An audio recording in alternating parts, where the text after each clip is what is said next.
I would like to introduce Professor Joseph Krishishian's illustrious career. Professor Joseph Kishishian currently serves as the Senior Research Fellow at King Faisal Center for Research and Islamic Studies in Riyadh, Saudi Arabia. His expertise and scholarship comes from the springboard of rich and diverse tapestry of careers and multicultural experiences and affiliation. Professor Kishishian's journey from his native place in Beirut to become a renowned political scientist is nothing short of inspiring.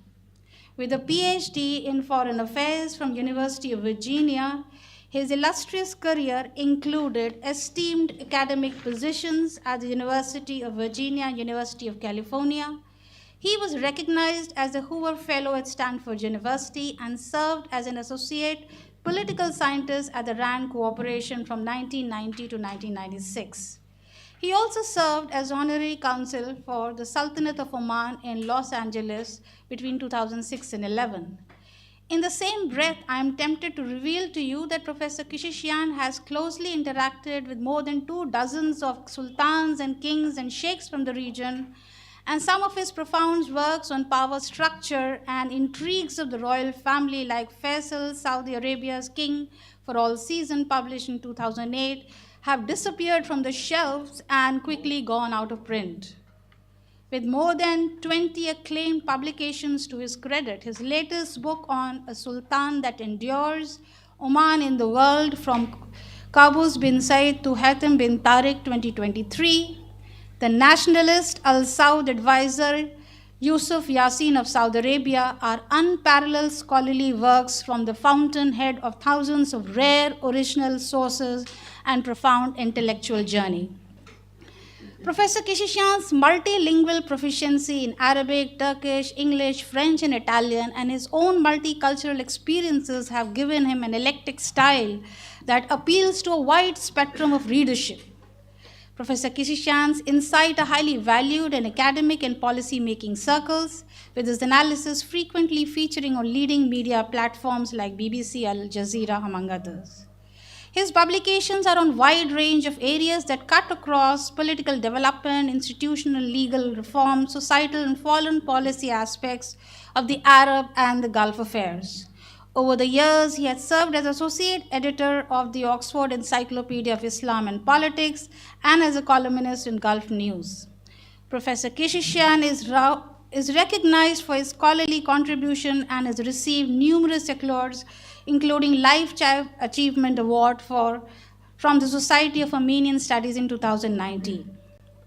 As we embark on this enlightening journey over the next 5 days, let us seize on this opportunity and explore new vision for Saudi Arabia under the guidance of Professor Joseph Kishishian. Thank you so much, all of you, for joining us here, and let's make most of this exceptional experience. Now may I request Professor Joseph Kishishian to say a few general remarks and then lead us into his lecture series, first to be themed on political developments in Saudi Arabia. Over to you, sir. Thank you. I need to use this Yes, this will take the feedback. because this is not working. This will not. Okay. Shall I put it on a stand if you wish? The stand can be. Good idea. Great.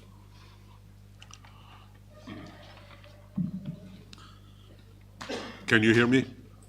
Great. Many thanks for these kind words. I am delighted to be back in India and especially at JNU, and I'm delighted to see so many of you today. I also thank Gian for organizing this invitation and giving me the opportunity to talk to you for the next 5 days. Let me, at the very outset, say that I'm here in my private capacity, and the views and the perspectives you will hear over the next 5 days are my own. I do not talk for the government of Saudi Arabia, nor the King Faisal Center for Research in Islamic Studies, where I work. Let me also say a few words about my approach as we will discuss various subjects over the next few days. As you already know, I'm an observer of the Kingdom of Saudi Arabia, where I first traveled back in 1983. So I'm an old-timer in this business, and of course the other Gulf monarchies as well. But I don't pretend to know everything. Consequently, I will share perspectives that some of my colleagues have also prepared and delivered, and I'll make sure that you know who the authors of what I'm about to tell you are. Of the 5 days series, I will admit up front, 3 are original and my own, but 2 I borrow from other scholars. Moreover, while the discussions that are clearly identified in the brochure that you have, there will naturally be overlaps, which you will understand as we go along. For example, although we have a special session on Vision 2030, the massive phenomenon that has now taken over the Kingdom of Saudi Arabia, this Vision 2030 will recur in just about every presentation that I will make, because everything is connected with each other. Of course, you are free to ask as many questions as you are and as you want, and I will do my best to answer them. Be patient with me. I promise to be responsive. We're going to be with each other for 5 days. So if you don't get a chance to ask a question today, you'll ask tomorrow and I'll be here. I promise I will not leave without answering all of your questions. Finally, let me also say that I'm not trying to bombard you with information and data. You can Google anything you want these days, and all the information on the planet will be available to you in a few seconds. But what I hope to do is to share with you new horizons so that you can think about some of the issues that are important for your generation and for the next generation, not just in India and the subcontinent and the Middle East, but throughout the world, really. And those of you who would like to access more facts can find them, as I said, easily on the World Wide Web. But you should always be careful of the GIGO factor, G-I-G-O, GIGO, garbage in, garbage out. So if you put a lot of garbage on a computer, I guarantee you're going to get a lot of garbage out. So with that, what am I supposed to do first? Talk about politics, right? I'm supposed to talk about politics to begin with. Of course, the easiest subject on the planet, as you all know. And I will take some notes as I go along if there are questions. Now, as I said, I have prepared a whole bunch of stuff, and I don't have a PowerPoint presentation. I don't do PowerPoint. I'm too old for PowerPoint. And not only that, I don't do a show. There is no show with me, no entertainment. Hopefully, my voice will carry so that you can think about some of the issues that I'm going to discuss. And I want you to think as we go along about why Saudi Arabia is such a critical country, has been, even though it is the butt of every joke on the planet. People make fun of Saudi Arabia. Most people have never set foot there, so they don't know what the place looks like. They think it's a desert with a bunch of, Bedou roaming in the desert, and they have no idea what they're talking about, but welcome to the club. All right, so let's, please. Thank you very much for coming to JNU. My pleasure. It is a lovely course. My pleasure. You are the real expert of the West Asia. I'll try. Thank you. I'll try my best. Thank you.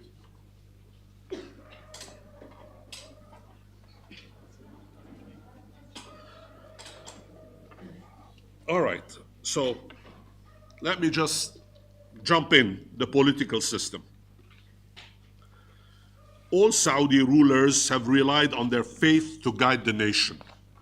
They were bolstered by the legitimacy of the custodianship of the two holy mosques, provided to defend the country's core interests that in 2025 prompted King Salman bin Abdul Aziz and heir apparent Mohammed bin Salman to devise various objectives and adopt new strategies to protect the kingdom's welfare. You notice I use the word heir apparent and not crown prince. There is no such thing as a crown in Saudi Arabia. Therefore, every journalist that tells you there is a crown prince, they don't know what they're talking about. In Arabic, it's wali al-ahd, which translate as heir apparent. Things could change, of course. These measures led to the implementation of specific mechanisms that ensured the creation of wealth and provided prosperity to the Saudi population. Throughout the years, Saudi Arabia never wavered from its ideological raison d'etre, which hovered around two key pillars: the preservation of the ruling establishment and its dominant role in the kingdom, as well as the latter's custodianship over the holy mosques of Mecca and Medina. Those two things are the sources of legitimacy for the monarchy. Both, and every ruler has posited, ensured the survival of the Al Saud in power. For those of you who don't have the background, this kingdom is the third kingdom that was created back in 1932. The previous ones go back about 300 years. In 2025, and against the threat of an Iranian theocracy that aimed to topple the Al Saud monarchy, we can talk about this if you'd like, Riyadh adopted specific objectives to defend the realm, backed a regional alliance with like-minded conservative Arab monarchies, and enlisted necessary agreements with leading Western powers to assist whenever necessary. Equally important, it embarked on epochal socio-economic transformations of the traditional society as it adopted the Vision 2030 planks that aim to significantly empower youth and encourage them to embark on entrepreneurship. What King Salman promised to bequeath his successor was amply clear: a strong society with a well-defined identity that relied on itself. A strong society with a well-defined identity that relied on itself. In 2025, Saudi Arabia held nearly a quarter of the world's proven reserves of petroleum in a space nearly 1/3 the surface area of the United States. So it gives you an idea how big the place is. It occupied over 70% of the entire Arabian Peninsula, sharing borders with critical Middle Eastern countries like Jordan, Iraq, and Kuwait in the north, Bahrain, Qatar, and the UAE to the east, and Oman and Yemen to the south. The title of the monarch is the custodian of the holy mosques, of the two holy mosques. It secured unprecedented socio-political legitimacy at home and abroad by ensuring that the country preserved and protected a sacred covenant, which was sealed by the founder monarch, Abdul Aziz bin Abdul Rahman Al Saud. The British refer to him as Ibn Saud, even though his son's name is Ibn Saud.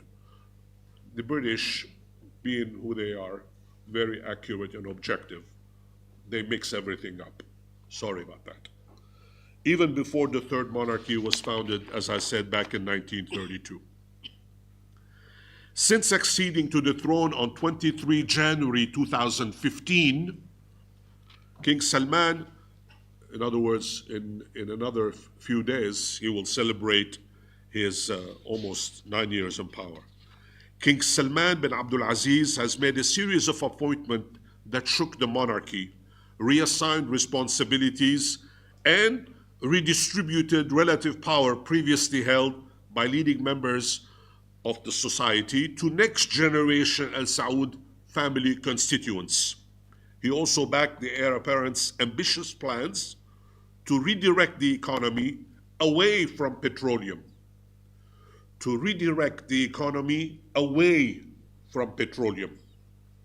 In turn, Mohammed bin Salman, who will definitely succeed his father, upheld the kingdom's established national interests, objectives, and strategies, though he has centralized control over security forces and embarked on what can only be described as bold economic and social changes that upset many but delighted a lot more. The monarch and his heir tackled every imaginable taboo, both to abandon failed methods in the past and even more daring, to recreate social norms. How they understood, explained, and implemented these changes baffled many Saudis and non Saudis alike, leading some to re examine their assumptions, though few denied that the putative transformation of the kingdom's socio-economic model was necessary and provided long-term, long overdue opportunities to young Saudis entering the workforce. Very simply stated, the king and his heir confronted the harsh but real evidence that past paradigms were deadlocked, which required Riyadh to act, both to bolster known oil sources of revenue for the state, and equally important, to encourage the creation of wealth. Now, this might sound paradoxical to you. Why would a wealthy country like Saudi Arabia want to create wealth? Right? Think about it. We'll talk about it in a second. Why would they need to create wealth when there is 70% of the world's oil? Okay. King Salman and his heir apparent recognized that a few decades into the post-oil era, the kingdom could no longer pursue unyielding and recalcitrant methods that enriched many while others coasted through and allowed corruption to take hold of several institutions. As internal and regional threats increased, they further reasoned that the government could no longer respond to various challenges, though through shy approaches that relied on realpolitik and rial, the currency, rial diplomacy, since compromises and concessions seldom eliminated or diminished the serious risks that faced the country. Like his predecessors, King Salman has relied on his faith to guide the nation, bolstered the legitimacy that the custodianship of the two holy mosques provided to defend the country's core interests. Along with the heir, the monarch devised various objectives and adopted new strategies to protect the country's welfare, promote mechanisms that could ensure the creation of wealth, and provide prosperity for its population. In fact, that's one of the key things that I would like to leave with you. The fact that there is a willingness from the king and the heir apparent to actually encourage entrepreneurship in the kingdom and allow Saudis to create wealth. The creation of wealth, in my humble opinion, is one of the best opportunities that any leader in any country around the world can offer to its population. Just let people excel to create their own wealth. Just remove the roadblocks that you have in front of population to excel. If you do that, obviously you succeed. But if you put roadblocks in front of everyone, nobody's going to create wealth. Realistically, what were the chances of success? And it's fair to ask, can Saudi Arabia accomplish all of these aims? Let's go back a little bit. When Iraq invaded Kuwait in August of 1991, most of you will not remember that, you were not even born. But the Soviet Union at that time still existed, and few were aware that the Arabian Peninsula would become increasingly important to Western security. At the time, that is in the 1990s, a process was underway whereby the locus of most likely future conflicts shifted south from the line of confrontation between East and West. Although the locus of threat had rested in Europe for the past 40 years, some will argue that it's now coming back. We'll talk about that too if you're interested. It was increasingly evident in the 1990s that it was turning towards the Middle East, which traditionally represented an important, although secondary, risk within the overall Western national security paradigm.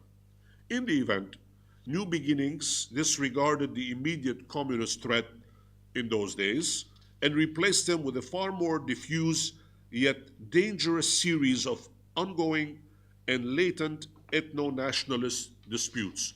By that I mean anti Arab and anti Muslim sentiments that became increasingly evident throughout Europe and the West in general. Excuse me. Within a mere decade, several Western powers confronted immediate and coherent sources of potential threat to their national interests. The potential interruption of the flow of oil from the Arabian Peninsula and the Gulf region was the single most coherent and immediate threat to those interests, which meant that the conservative Arab Gulf monarchies were in the bullseye. While the international system was in its greatest state of transition since World War II, the one constant that emerged from these dramatic transformations was that Saudi Arabia remained of central strategic importance to the West. Moreover, and although leading global governments attempted to lessen their respective dependencies on external sources of oil, imports of the essential commodity stayed high in most countries, with significant portions coming from the kingdom. Again, I'm not giving you the numbers here, but you can only imagine how high it is. For example, a country like Germany used to import approximately 75% of its oil and gas resources.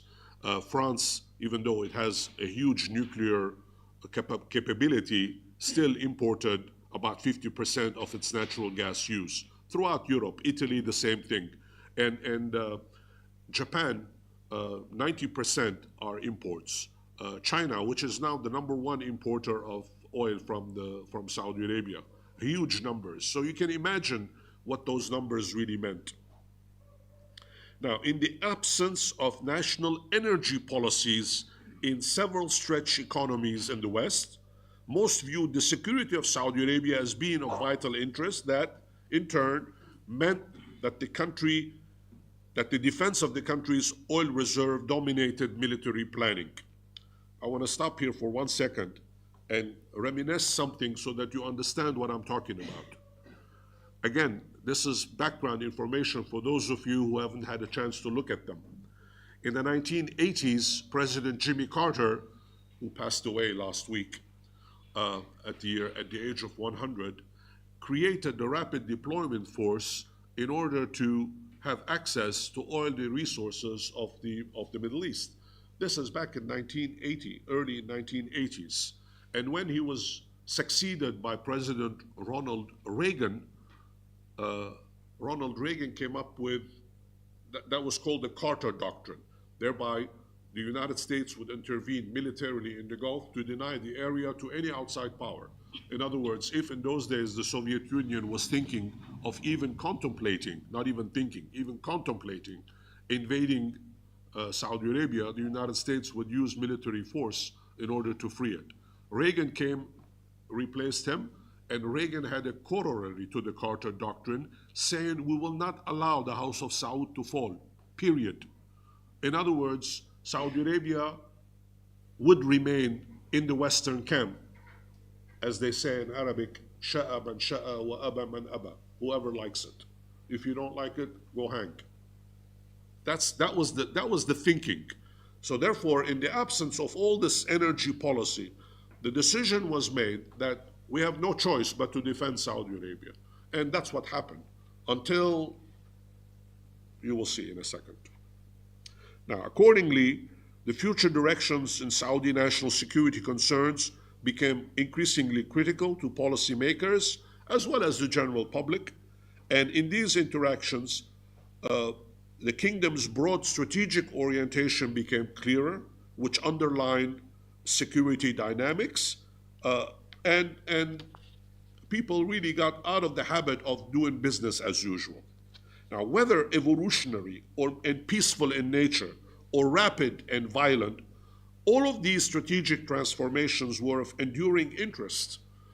In other words, governments around the world had made a decision. It doesn't matter who is in power. It doesn't matter whether it's peaceful or militarily violent. We're not going to allow anything to happen there. It's simple. Saudi Arabia must remain within the Western strategic paradigm because we need access to that energy resource. Now, uncharacteristically, this changed with the war for Kuwait back in 1981 when Saddam Hussein invaded the Sheikhdom of Kuwait. Saudi Arabia responded to the Iraqi challenge at the time by adopting what may be described as assertive policies. For the first time, the Saudis have taken the decision that we cannot just play Bambi anymore. You know, we cannot be the nice guy on the block. We have to defend our interests. The evolving policy preference further required internal adaptations.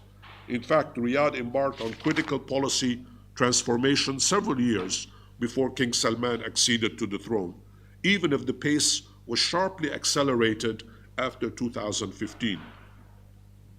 Whereas Riyadh's body politic rested on a traditional alliance between the Al Saud ruling family and the religious establishment known as the Al-Sheikh family, the family of the Al-Sheikh, the Al-Sheikh. The war for Kuwait ushered in a slew of national security challenges to the kingdom, including the decision to enlarge the armed forces, the introduction of conscription, which was postponed, the acquisition of additional weapons, and the adoption of a consultative council, as well as an allegiance council that planned to institutionalize succession. I'm going to stop here one more to do a little parenthesis. I spoke about the Al-Sheikh and the Al Saud. The alliance that exists between these two families goes back to 1744. It's not new. 1744, whereby Muhammad Al Saud in those days and Muhammad Al-Sheikh, the two of them got together and entered into an alliance. That alliance has endured all the way to 2017. It has changed now to a certain extent, but nevertheless, the basic framework of the alliance still holds. The Al-Sheikh family is a critical family. It is the kind of legitimizing institution to the Al Saud family. Of course, the Al Saud are primus inter pares, as they say, first among the majority, but nevertheless, the king always seeks advice from the other members of the families. He listens. He makes the final decisions, but he does not impose his will before listening to the other members of the community. So therefore, this is something to keep in mind as well. In Saudi Arabia, tradition is important. Things that happened 300, 400, 500 years ago still have value. We just don't dismiss them as if it doesn't matter anymore. No, everything matters. Tradition matters. This is a traditional society that values customs, that values members of society, that is very respectful of the leading families, whether they are in the religious community, in the business community, in the academic community, in the military. I mean, there is a lot of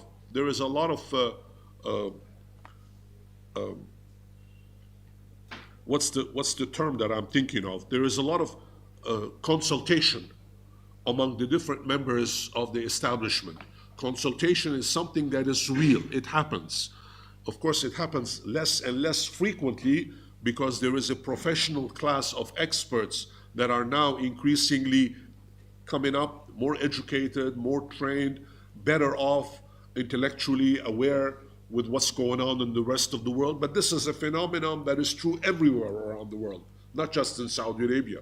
There is a professionalization of the decision-making process around the world. And Saudi Arabia is no exception, obviously. Okay. Simultaneously, opposition to the government emerged from conservative, mostly younger religious figures out of the establishment, as well as conservative intelligentsia circles. Again, I'm talking in the 1990s and early 2000s.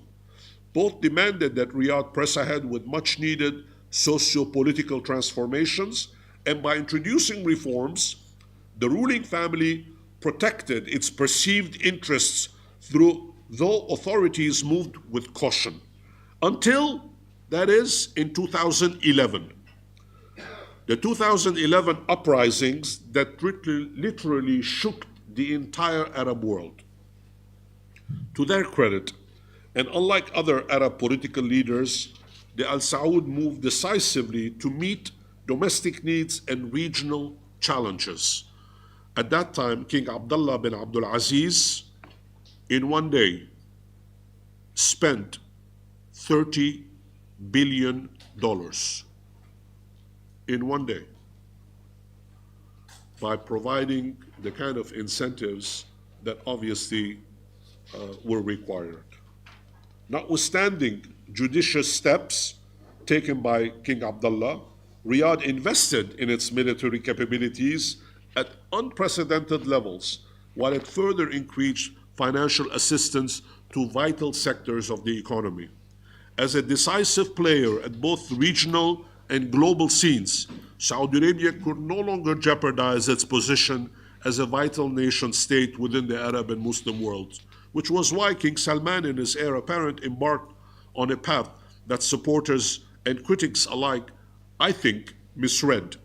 It's worth repeating that the fine-tuned policies adopted by King Salman intended to survive major turbulences and crises that shook the region, really starting with the 1979 revolution in Iran, the 1980-88 Iran-Iraq War, the 1990 Iraqi invasion of Kuwait, the ramification of the September 11, 2001 atrocities in the United States, followed by the latter's invasions and occupations of Afghanistan and Iraq in 2001 and 2003. Consequently, the post-2011 Arab uprisings acted, if you would like, as the last straw that mobilized Saudi decision makers. That was the last item on a long list of things to confront unprecedented challenges to the kingdom's geostrategic interest. Now, the kingdom is an absolute monarchy. It is ruled by an experienced ruling family. Let me repeat that. Hope that this is another thing that I hope will stay with you. We're talking about an experienced ruling family. They know how to rule. These are not amateurs. This is not IR 101. These people have been in power for a long time. They know what it takes to rule. And they're very good at it. Never underestimate the Al Saud. Now, this has been true, of course, throughout history.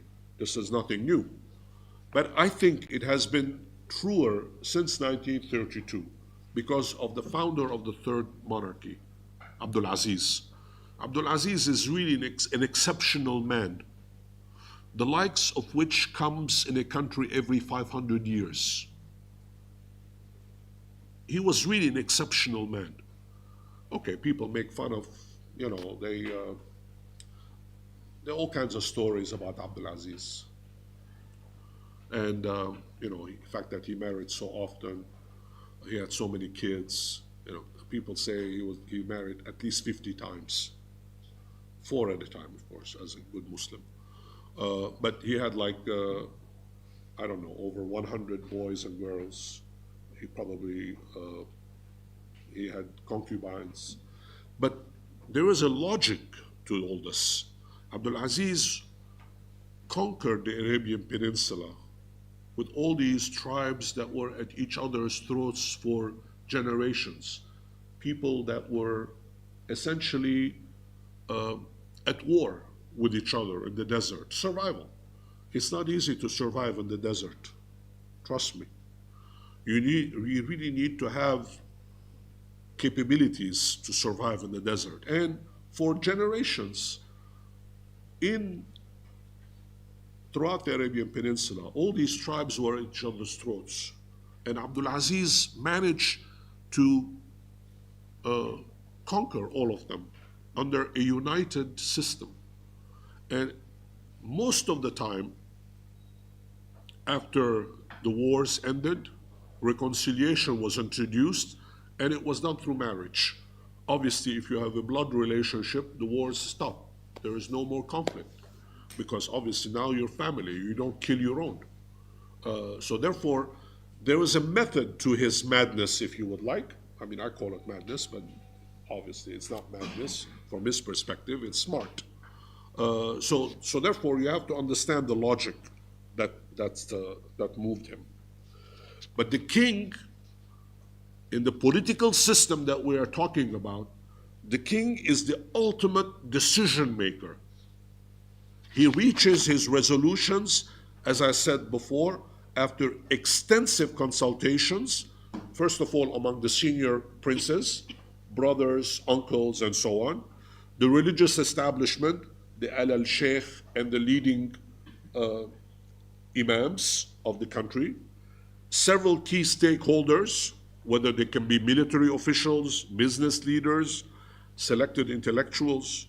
Furthermore, and as Riyadh grows its legitimacy through its strict allegiance to Sharia law, Islamic law, every monarch upholds the Holy Scriptures, which is the Quran, and the Sunnah, the Prophet's deeds and sayings. Now, Muslims amongst you will know how important the Quran and the Sunnah are. Whether you happen to be Sunni or Shia, it makes no difference. Obviously, for the Shias, the Sunnah are not as important as the Quran. But nevertheless, Saudi Arabia is composed of mostly Hanbali Sunni Muslims, and they are pejoratively referred to as Wahhabis. The term is not used in Saudi Arabia. The closest English term that you can use is Unitarian, Muwahhidun in Arabic, Unitarian. Why? Because the founder, Abdul Wahhab, has written a very important book on unity, Tawheed, Kitab al-Tawheed. Obviously, this is a key interpretation of the Hanbali school, which is followed. There are 4 schools in Islam, as I'm sure you know, some of you know. For those of you who don't know, you can check it out. Hanbali, Shafi'i, Maliki, and Hanafi. And you can look at all the differences. It's mostly doctrinal differences. There are no fundamental differences between them. It's traditions and customs and things like that. Over the years, it's mostly doctrinal interpretation of the laws and so on. But the principles are the same Quran, the same Sunnah. Those things don't change.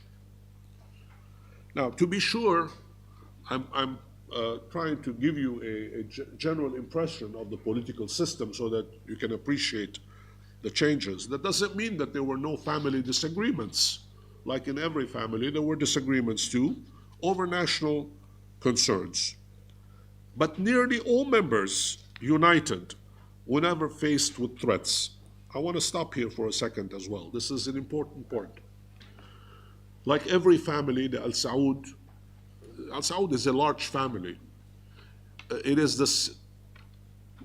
the first or the second, no, I think it's the first largest family of the Arabian Peninsula.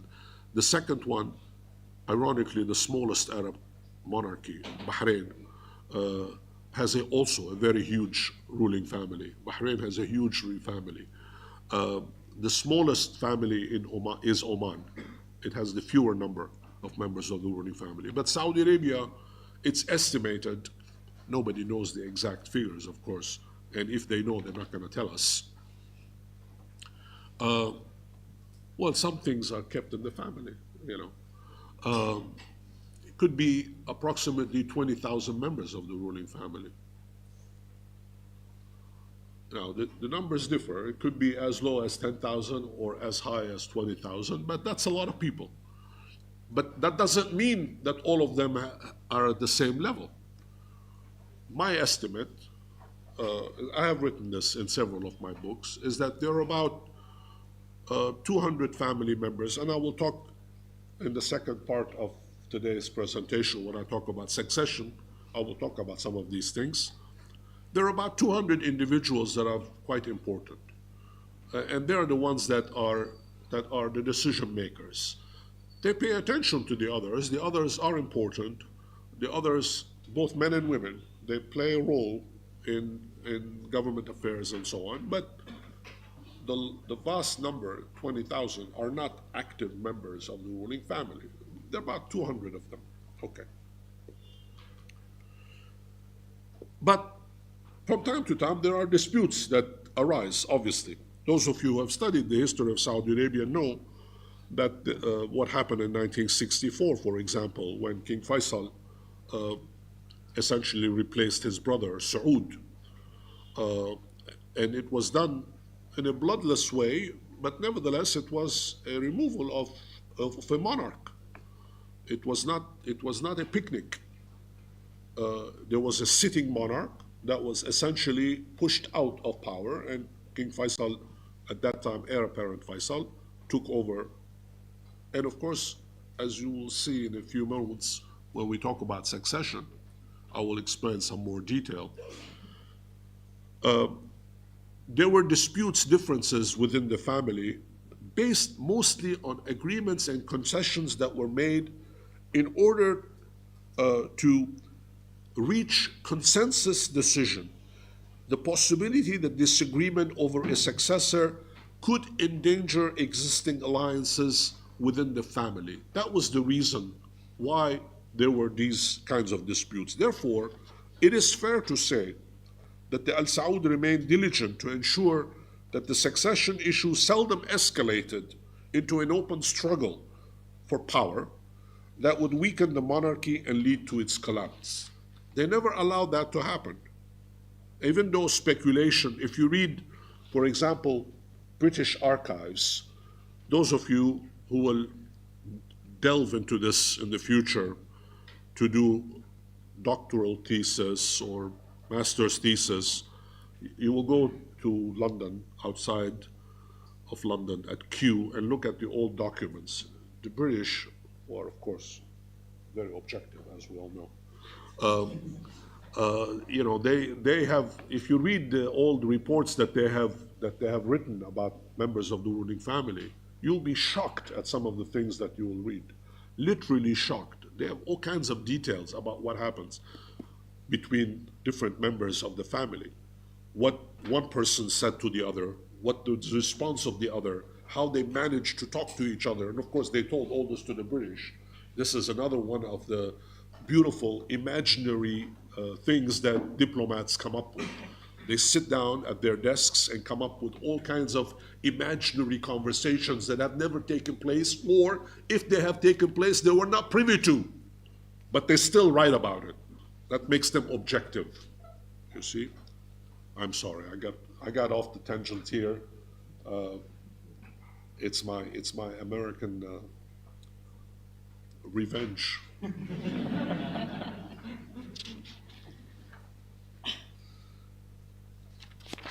Now, in order to alleviate some of these problems, the late King Abdullah created in the political system of Saudi Arabia something known as the Allegiance Council to manage the monarchy's succession process, though his successor ushered in sweeping changes when he appointed a nephew followed by a son to the heirship, which changed the mechanism in place.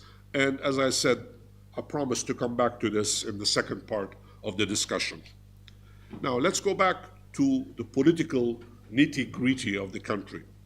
The kingdom's internal security requirements, combined with the custodianship of two holy cities of Mecca and Medina, bestowed upon the ruling family tremendous political consolidated his power in the 1920s, and Abdul Aziz, as I said, found it necessary to promote strong ties with key tribes and influential religious figures.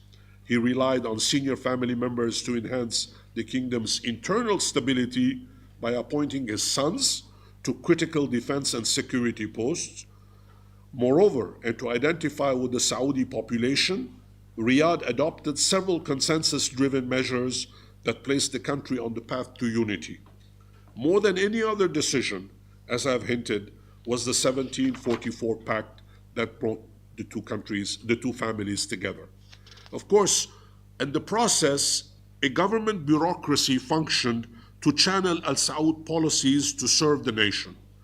Notwithstanding periodic internal differences, for example, over budgetary policies where there were disagreements, members of the ruling family, as the principal actors in the state, devoted time and resources to invest in society. A consultative council, in Arabic Majlis al-Shura, which is now composed of 150 members, including 30 women. They're all appointed. They're not elected, they're all appointed.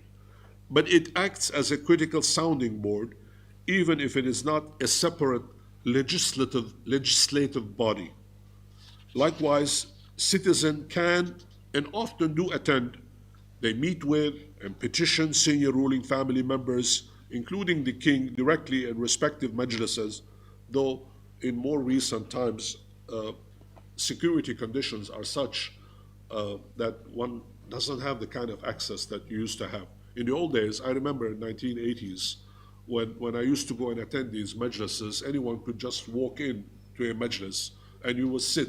You know, there will be a room of 2,000 people and they will all line up and they will all go and shake the prince's hand or the heir apparent's hand or the minister's hand or the king's hand, whoever was presiding, and they will have petitions written, and they will hand deliver the petition with whatever request they have, and he would pass it on to an aide, and there will be follow-up to make sure that the request is met. Now, the process still goes on today, but today you cannot have 2,000 people walk in from the street, security being what it is. Don't forget that King Faisal was assassinated in 1975, and none other by his own nephew. So therefore, security being what it is today, in order to get access to the majlis, you have to be vetted first. And you can still petition, but at lower level majlises. You can go, for example, to the governor's majlis, the governor of the city in which you are, or the district in which you are, and you can still give the petition. And eventually, it will get there. But nowadays, of course, because of electronic, everything is done electronically. You can lodge a complaint electronically to a government official, and they will answer. In the old days, there was no electronics. The good old days, trust me, when it was much more civilized than it is now. Today, everything is anonymous. Anyway, sometimes I get carried away with these side points. I apologize. These are appetizers. Now, when is the break? When do I stop? I can go on forever. You need to tell me when to stop. Maybe we can lecture another 15, 20 minutes. 20 minutes and we open for, okay, great. Now, to be sure, Saudis form a nation, even if a clear national identity is sometimes difficult to forge in a modernizing monarchy, in which a ruling family defines how subjects and citizens perceive themselves. This is the heart of political system, of any political system, representation. Even in a monarchy, there is a representation, not just in a republic, not just in a democratic system of government. Even in a monarchical system, there is representation. It's just a different mechanism in place.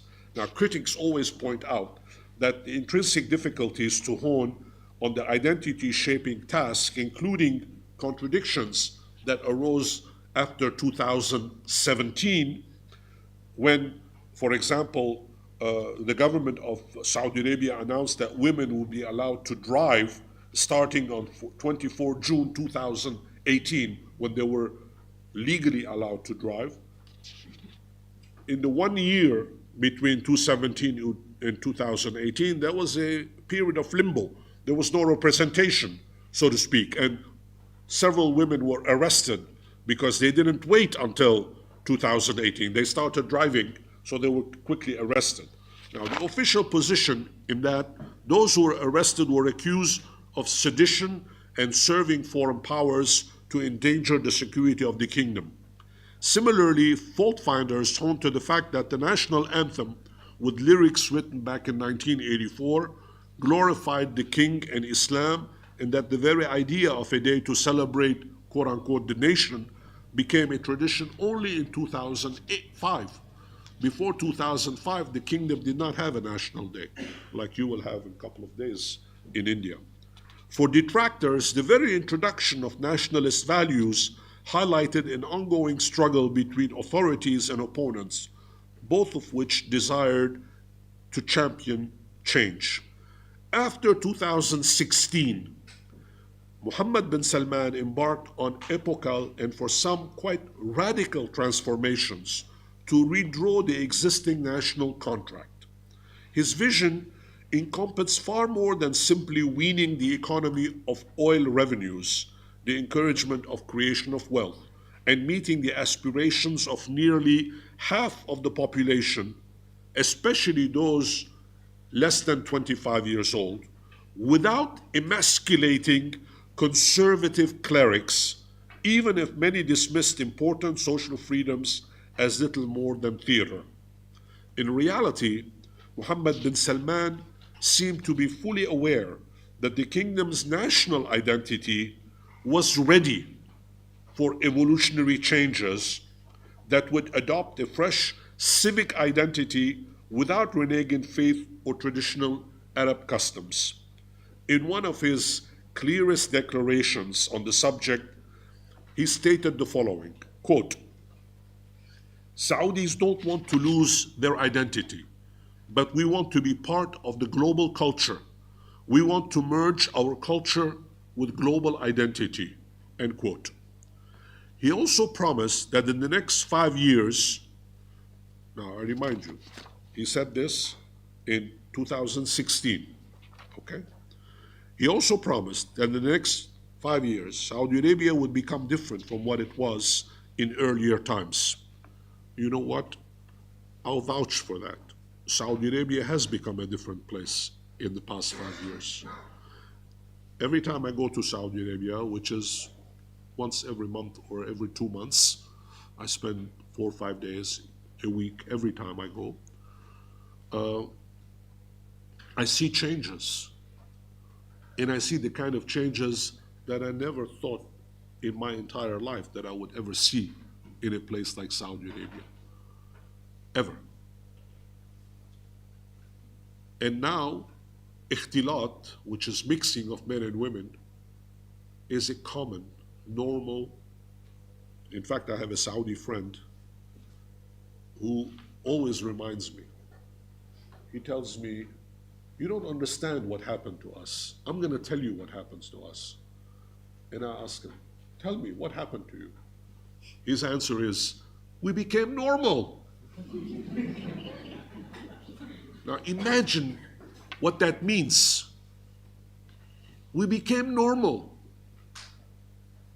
That's a very simple statement, but so profound at the same time, that all the pressures that existed in society were removed from us. Now we can go out, we can enjoy ourselves, we can party, we can attend concerts, we can attend festivals, we can do normal. That's profound. In other words, what Mohammed bin Salman proposed was to redefine not just the society, but citizenship itself, so that Saudis would not just only be subjects within a monarchy, a concept that few acknowledged, by the way. What he reiterated, again, several times over the course of his interviews, I want to quote you in a television interview in April of 2021, just a few years ago, when he said, quote, if your identity cannot withstand the diversity of the world, it means your identity is weak and you need to do without it. And he added, if your identity is robust and authentic and you can grow and develop it and promote its positive sides, then you will have preserved and strengthened your identity. This is he continuing to talk. I believe that our identity is very strong and we are proud of it. It is mainly driven by you, by me, and every citizen in Saudi Arabia, and the movement taking place in Saudi Arabia and based on our Saudi identity, which is derived from our Islamic, Arabic, and historical culture and heritage, end quote. Now, remarkably, the overwhelming majority of the Saudi population backed him, eager for genuine reforms. Many believed women had equal civil rights, and many more clutched to individual rights and opposed corruption, which neither contradicted Islam nor the aspirations of the monarchy. Even if by definition a monarchy could not tolerate competing political rights, as you know, there are no political parties in Saudi Arabia. It's forbidden because it's an absolute monarchy. In the absolute monarchy, there are no representative form of government, right? But an outspoken clerics and dissidents alike fear that this quest for a more expensive identity threatened to dilute core virtues. I mean, several dissidents were arrested, some imprisoned, clerics were dismissed. And we will talk about this when we talk about the session on the religious establishment. But for your information, after 2017, essentially approximately 140,000 religious police, what are known as religious police, mutawa'in, have disappeared. They're no longer in the streets of the major cities. They're all at home. They're still collecting their salaries. They're getting paid. These were the people that enforced Sharia in the streets of Saudi cities. Today, you don't see them. They're in their cars. They drive around with a loudspeaker, calling people to prayer. And the funniest part, I mean, my heart breaks when I see these guys. I feel for them because they had power and now they lost it. And there is nothing worse than having power and losing it. As a married man, I should know. Again, I apologize. That was supposed to be a joke. What you see them, for example, driving in front of a mall, and people going in and out of the mall, and they are on their loudspeakers calling people to prayer. Nobody's paying attention to them. That doesn't mean that the Saudis are not religious. On the contrary, I would venture to add that Saudis have become a lot more religious now. I would say a lot more faithful now. But you don't see the mutawa'in in the streets anymore. So Mohammed bin Salman has essentially taken that political system's fundamental iteration out of the equation for the time being. It doesn't mean that they've disappeared. They're still there. And one day they could come back. Who knows? I don't have a crystal ball to know what's going to happen 20 years, 30 years, 40 years from now. But nevertheless, the changes that have taken place are real. Let me close with the following. And then I'll let you ask whatever questions you want.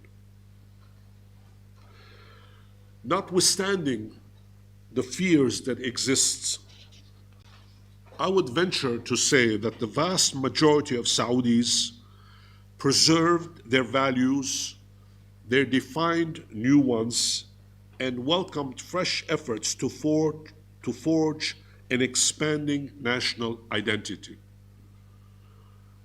And it is for that very reason that Mohammed bin Salman has introduced in 2017, the very important change to the national identity, not just celebrating 1744, but 1726, which is a few years back before the alliance that occurred between the Al Saud and the Al Sheikh. This, in my humble opinion, is an indication of his vision for the political future of the country. A lot depends, of course, what he does when he comes to power. But I would venture to say that the political system that exists today will persevere, will continue. I'll stop now. Thank you, Professor Krishan. That was a really delightful take on a very, sober topic.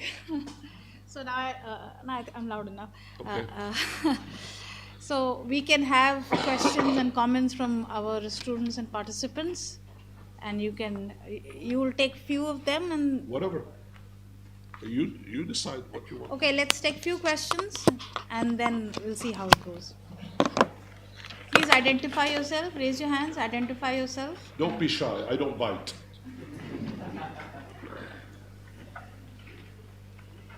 Yes. Kelvin.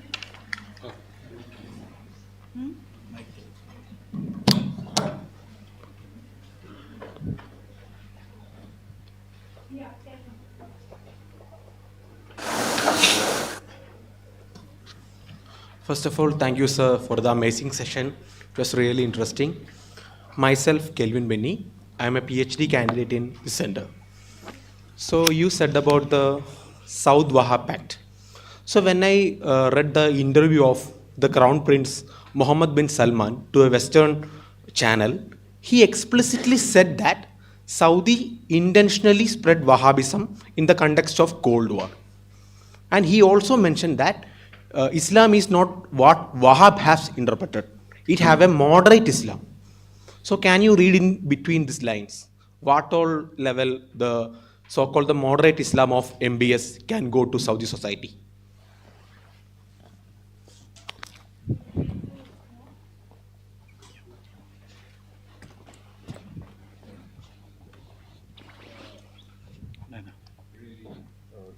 Good evening, sir, and I'm very grateful to join, and I'm just enjoying and getting lots of insights from your lecture. Sir, my question is related to that.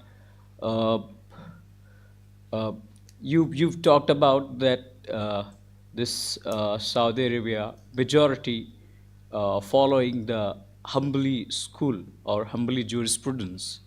So, what was the reason that the humble jurisprudence is has went down, and now the everywhere, and that we are knowing that all the people from Saudi Arabia are known as, like, whether they are from the religious aspect, from the political aspect, that they are following Wahhabi political system. So, I mean, why that the humble school of thought through religious aspect has went to the very, let's say that they're under folder. Thank you.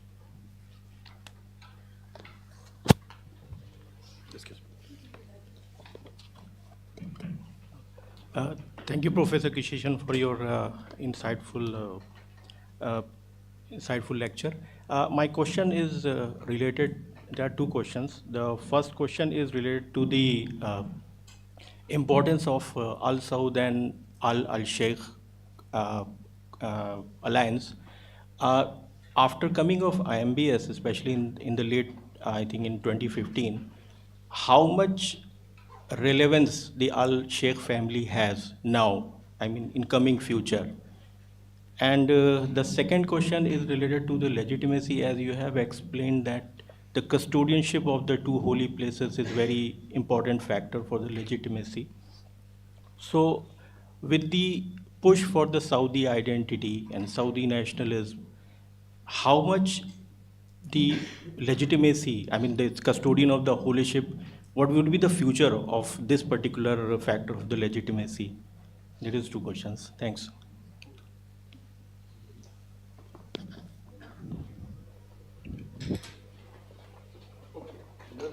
Let's handle these one at a time. First, Mohammed bin Salman and Wahhabi traditions. Mohammed bin Salman is a young man. He is now 38 or 39 years old, and he has ambitions. He is a product of the Al Saud family. He is a product of the system, but he is determined to join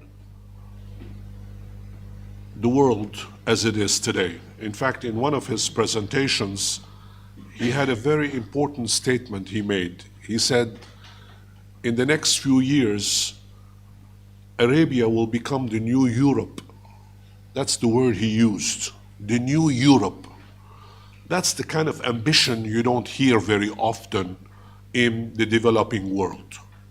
The Arab world is part of the developing world, even though it has wealthy parts to it.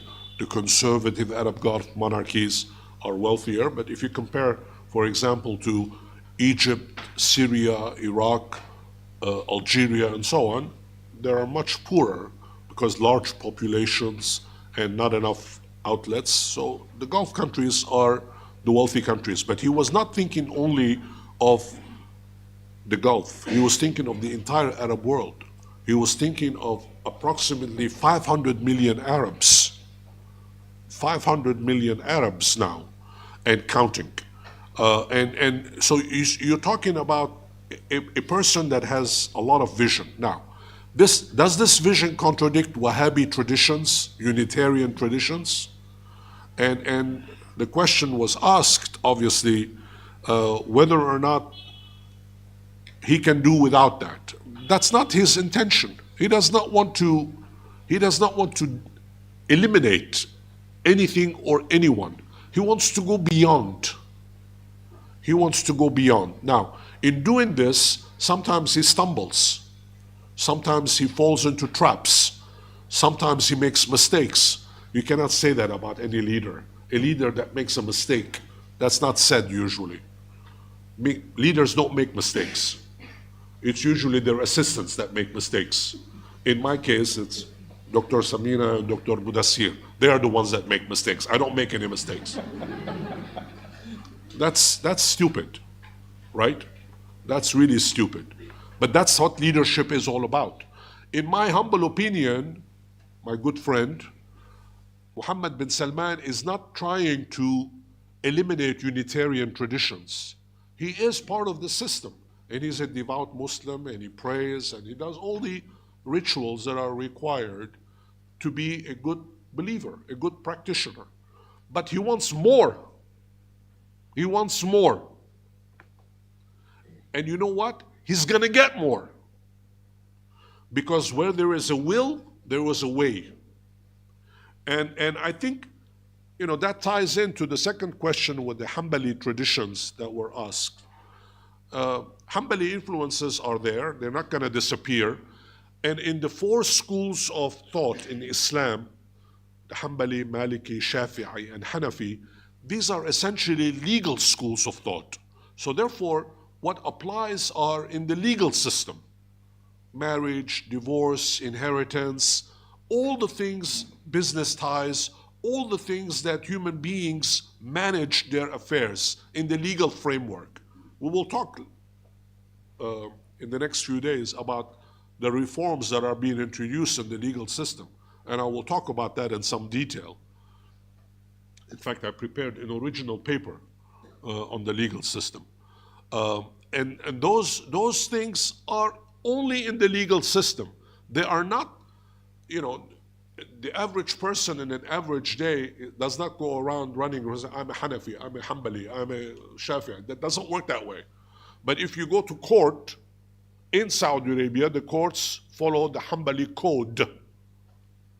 If you go to Egypt, then that's the Hanafi code. Over the years, over the decades, centuries, different systems were created to meet the requirements of the local communities. Now, again, the third question, the relationship between the Al Saud and the Al Sheikh alliance, I did not mean to imply, if I did say that, I apologize. I did not mean to imply that the alliance is finished now, it's gone. No, the alliance is still there. The Al Sheikh Al Saud alliance is still there. But it's now evolving into something a lot more sophisticated than it was before. Saudi Arabia is not monolithic, it is changing. There are lots of positive developments taking place. The alliance is there. For example, in the old days, there used to be either 2 or 3 ministers, usually justice, awqaf, religious affairs, and so on, handed to the Al Sheikh family. They were the ones that always were responsible for those ministries. Well, it's still the same. That has not changed. Members of the Al Sheikh ruling family still play an important role in government.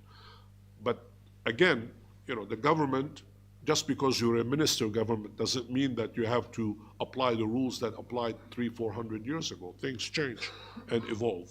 And the holy places of Mecca and Medina are not going to disappear. They are there. They are the legitimizing institutions that hold that country together.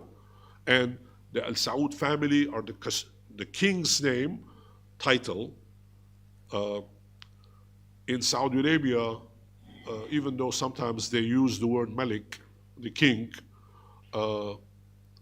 usually Sahib al-Sumul Malaki, His Royal Highness, but the king's title after 1986 changed to the custodian of the 2 holy mosques. This is not new, by the way. It existed during the Ottoman Empire, about 800 years earlier, but it was revived in 1986, and as a response to the Iranian Revolution and the Iran-Iraq War and all the things, King Fahd at that time, unfortunately had a very checkered background. He used to spend some time in Monaco and Monte Carlo and places like that. He enjoyed Rafahiyya. He enjoyed going around having a good time. So therefore, in order to kind of put some makeup on his aura, they revived this old title, and it stuck. But that doesn't mean. I don't mean to imply that the senior members of the family have abandoned all of these traditions. No, they have not abandoned them. They're still very much there, but they're evolving gradually. There is a new national identity. National Day is celebrated now, and going back, 1726, 27 to 1744, the Al Sheikh family is still there, but things are evolving. Thank you. We can have next round of questions. Yeah, Abul will first say, then we'll come to you. Huh? No, you have to use this, then only. Sorry about that, but you have to live with.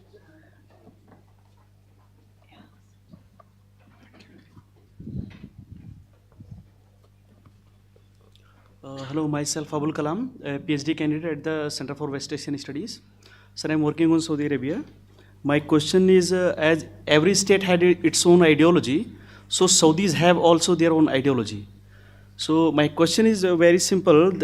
Can Saudi Arabia survive without Wahhabism or ideology, as you mentioned, Unitarian, Muwahidun? And the second question is, mostly people's in news channels and opinions and all, they are accusing that the MBS is weakening the social contract. Is he really weakening the social contract, or is he reducing the influence of religious conservatives in the kingdom? Thank you.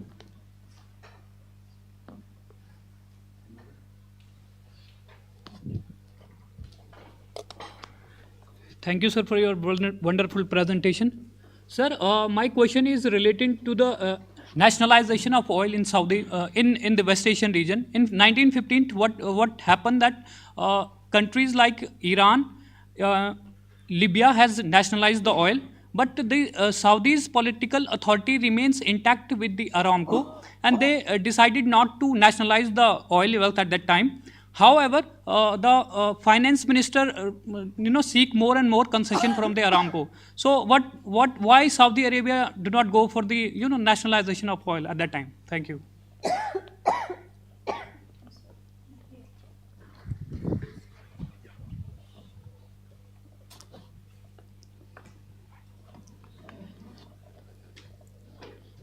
Yes, sir. Hello. Sanjay here. I work with Arab News as India correspondent. My question is related to, of course, how you think that the changes that's happening in Saudi Arabia is going to impact the larger Middle East. And Wahhabism was a response to the Arab nationalism in early 50s or 60s. Do you think that the changes that MBS is bringing in his country, that's also a response, a new way of creating some kind of Arab nationalism, a new face of Arab nationalism?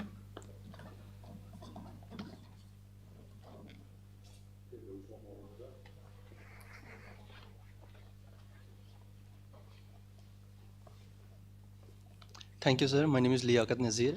So I have a related question. You talked about like Saudi Arabia is a traditional society, or the tradition is respected there. It's not disregarded. The tradition in Saudi Arabia is not disregarded. So we have been seeing for last few years, since 2016, that MBS has been pushing for changes, and his antagonist is trying to forge a new Saudi identity, new Saudi national identity, which is apparently linked to Islam and the Arab identity, but at the same time diverged from it to a large extent, because we have seen that he is being trying to make attempts to unearth Saudi Arabia's pre-Islamic past, like celebrating the heritage of Al-Ula and other those things. Because we have been seeing that his attempts to this forge a new Saudi national identity in a Saudi Arabia, which account his vision, which I would say he is trying to forge a kind of a more open society. But at the same time, in Saudi Arabia, tradition is respected. There are powerful forces like the role of Islam or the role of conservative religious establishment. Do you think that he faces in his attempts to forge this new national Saudi identity, which is linked to Islam, we link it to Arab identity, but at the same time simultaneously diverged from it to some extent? Because otherwise, how would a new Saudi national identity or Saudi nationalism be different from the neighboring Arab countries or the neighboring Arab kingdoms? So is he facing challenges or serious challenges in his attempts to do so? Thank you.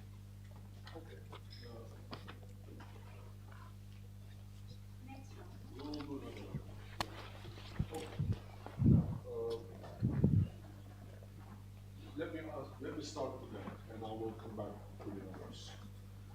By the way, I notice in my presentation, I don't use the word MBS. I say Mohammed bin Salman. MBS is an invention.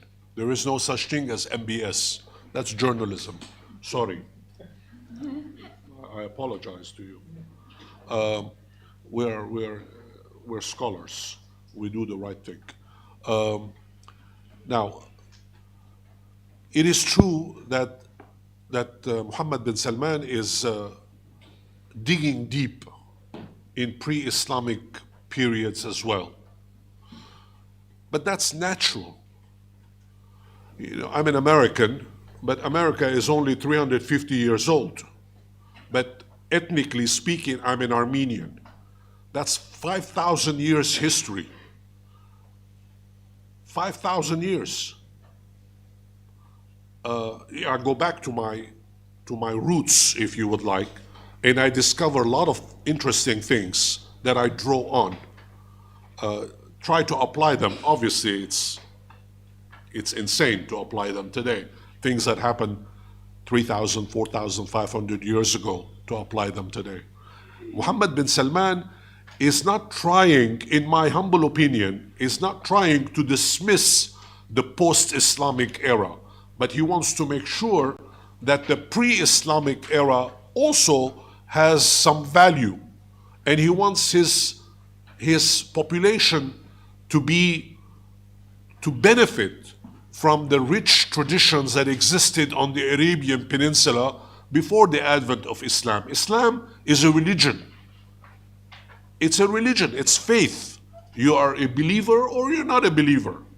But just happen, you can be a Buddhist, you can be a Christian, you can be a Shintoist, and you can be a Cambodian, you can be an American, you can be a Russian. Russians can be both Russian and Orthodox Christians. Obviously, you have to mix. Human beings are complicated, as you know. They come in full packages. And one has to draw, when it comes to identity, one has to draw as much as possible from one's background, from one's history, from one's culture, from one's language. I consider myself to be also an Arab. Why? Because I speak Arabic. Because I speak Arabic, therefore, technically I'm an Arab, even though I am not an Arab. But for everybody else in the Arab world, I'm an Arab. So it's complicated, and Mohammed bin Salman is not trying to dismiss Islam. Don't make that mistake. Al-Ula is part of the rich cultural heritage of the kingdom and the tribal values that existed on the peninsula long before Islam came. Islam is a recent religion, only 1,500 years ago. Okay. Now, I want to tie this to the ideology question, because the two are related.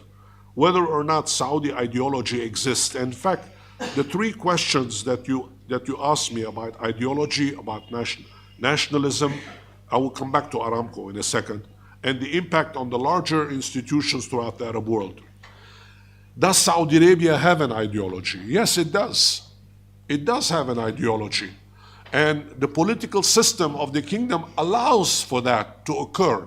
What is the ideology? In the old days, everybody thought of Arab nationalism. Arab nationalism was the ideology of the Arab world. Ever since Jamal Abdel Nasser in Egypt, that moved masses of people, millions of people essentially were mesmerized.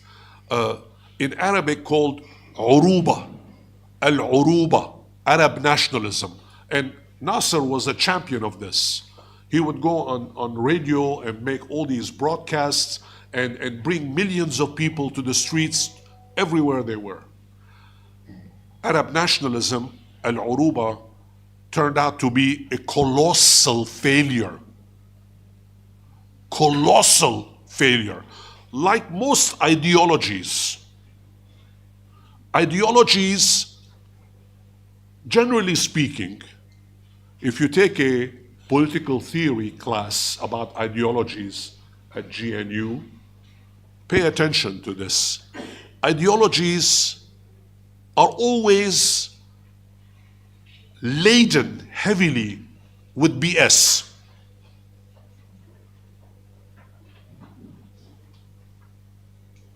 And Arab nationalism is no exception. Now, what's the alternative? What does Mohammed bin Salman propose? Instead of Uruba, Arab nationalism, he wants Awraba, the new nationalism that is part of the non-ideological version, that is part of the world. He said so. I read his statements to you. He wants to be part of the world. He does not want to be separate from the rest of the world.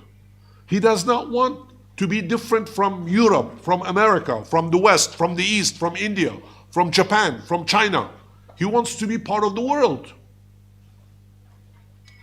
This is a man who says, we are part of the world. Like the old song used to have, in the old days, we are the world. Remember that? Before your time. I'm sorry, I'm too old for that. I remember songs of the 1960s. He wants to be part of the world. He does not want to be isolated. He does not want nationalism to define him. He does not want to be put in a box. Just one, you Arabs, you have Arab nationalism. Enough. That's all you want. That's all you deserve. Nothing more. And he is saying, no, I want more. He is saying, I want to be part of the world. I want the ideology of the entire world. What is the ideology of the entire world? I hinted at some of in my presentation. Creation of wealth. Never forget that. Creation of wealth, entrepreneurship, respect for ideas, respect for others, tolerance, all these things that are against ideologies. Ideologies say you have to be a conformist. You have to be part of the system. You cannot go outside of the system. You have in the Soviet Union in the old days, you know, if you were not part of the system, you went to the Gulag. And those of you who don't know about the Gulag, you should look it up. 60 million people didn't come back from it. It doesn't mean that the atrocities did not exist in other ideologies. In the United States, American white supremacists butchered 25 million Indians, not yours Indians, American Indians. They butchered 25 million in the name of ideology and white supremacy. Man is still an experiment. We're still working on it. So atrocities exist in all ideologies. And it's important. Now, I don't know whether Mohammed bin Salman is going to succeed in his approach. One hopes that he succeeds. One is optimistic that he wants to join the world, he wants to be part of the world, he wants his society to flourish, he wants people to do well, to learn, to travel. In fact, most Saudis are already good travelers because they vacation quite a bit. So they know about the rest of the world, and he wants to be part of that system. Last point about Aramco and nationalization. Aramco was not nationalized, as I'm sure you know. Aramco was purchased outright. Over a period of time, nationalizations started in Iran under the Shah, the former Shah, Mohammad Reza Pahlavi, and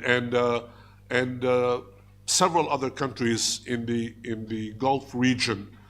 In Algeria, there was nationalization, in North Africa as well. In Bahrain, there was nationalization. In Oman, there was nationalization, but not in Saudi Arabia. Aramco was fully purchased. And why was it purchased and not nationalized? If you look at the history of the former oil minister, Ahmad Zaki Yamani, Ahmad Zaki Yamani was an enlightened minister. He was a non-royal, and he convinced King Faisal that in fact it was not in the interests of Saudi Arabia to nationalize the oil company for defense purposes. King Faisal had a very famous statement. It said, "We trust God first, the United States second." He was known for that. Because obviously if you nationalized Aramco, all the Western companies would lose out and they will not defend you. So he purchased, he gave them the money, he purchased, and the commitment was there. It was sealed.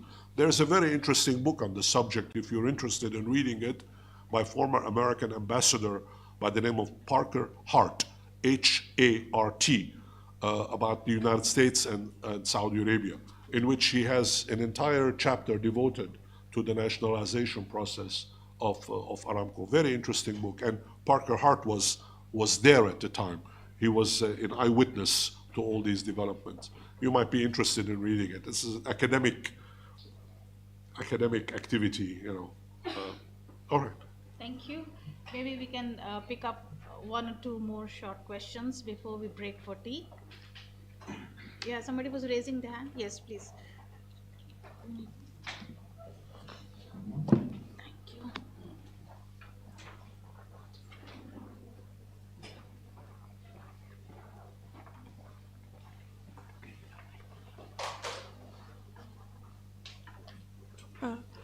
Hello, my name is Hafsa. I'm doing masters here only. So my question, I was actually a little curious about the friend of yours who said that he is enjoying the new supposedly normal life, which means that there are these natural human instincts of enjoying the normal life among the Saudi people as well.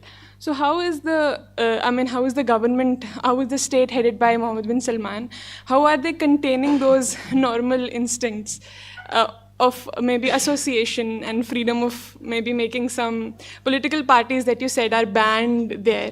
Another thing you said was a very on a lighter note you said that, but it is an important thing that when it is difficult to lose power when you have it, when you have the taste of enjoying power, it is difficult to lose that. So will we ever see a phase, since Mohammed bin Salman is modernizing the system, and you said you used all of those beautiful terms of tolerance and all of that, so will we ever see a phase where there will be more decentralization and he will have the courage to lose the power that he's so strongly centralizing now, and people will be enjoying a more normal life? Thank you. One last question for this session. We will come to these issues again and again.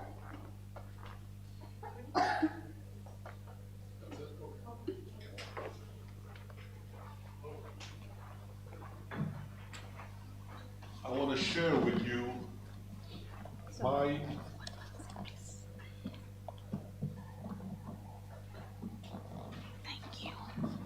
Thank you. I want to share with you my 3 rules of power.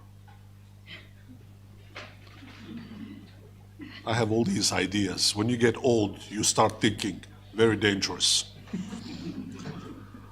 The first rule of power, if you keep it, if you have it, you keep it.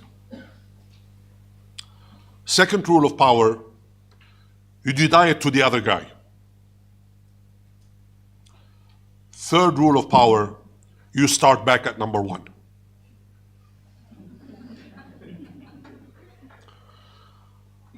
Power is not the oldest business in mankind, but it's up there. And competition about power has been going on for millennia, and it will go on for millennia. Now, the people who have lost power in Saudi Arabia today can be categorized into several groups. The most important group are the mutawwa'in, religious establishment, that have lost a lot of their power. It doesn't mean they've disappeared. No, they have not disappeared. They're still there. But they are no longer as influential as they used to be. Are they dangerous in the future? I will be honest with you in saying yes. You never know what's going to happen. But the vast majority of Saudis today, especially the younger generation, will no longer tolerate the kind of abuse that their parents experienced in the past.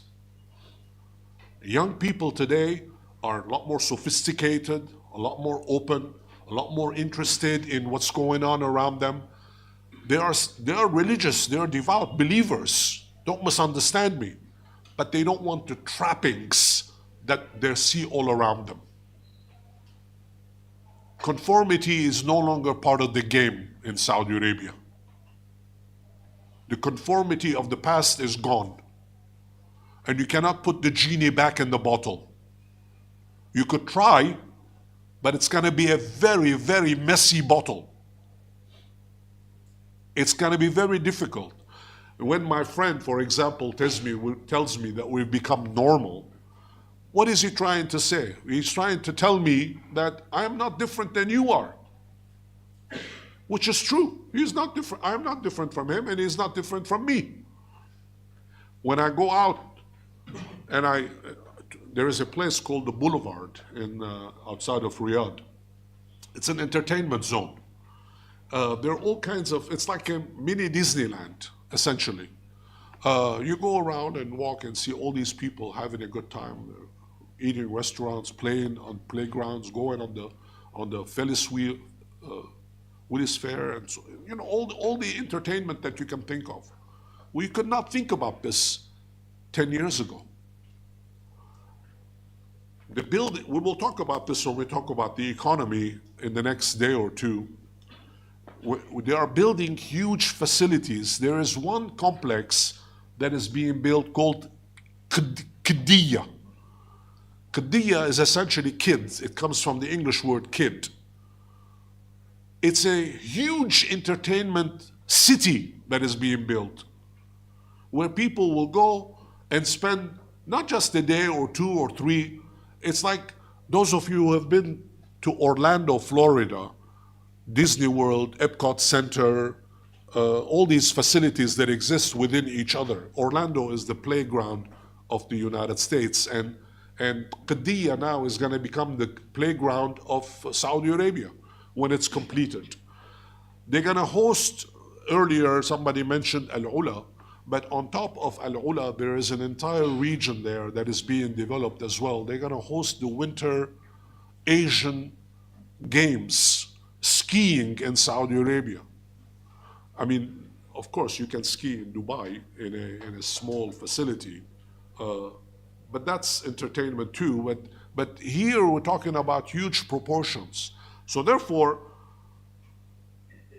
all of these changes that are taking place, and I want to leave you with that thought, the normal lifestyle that is now being applied in Saudi Arabia, all of this means essentially that the changes that existed, the differences that existed in the past are becoming less and less visible today. Less and less visible. That doesn't mean that Saudis have become French. God forbid. That doesn't mean that the Saudis have become Italians. No, they're still Saudis, and they're very proud of who they are. They're proud of their culture, they're proud of their religion, they're proud of their traditions. All of these things are important. But guess what? They also don't want to conform to the rules of the past. They want new chapters, they want to evolve. And in my view, that's a good thing. All right.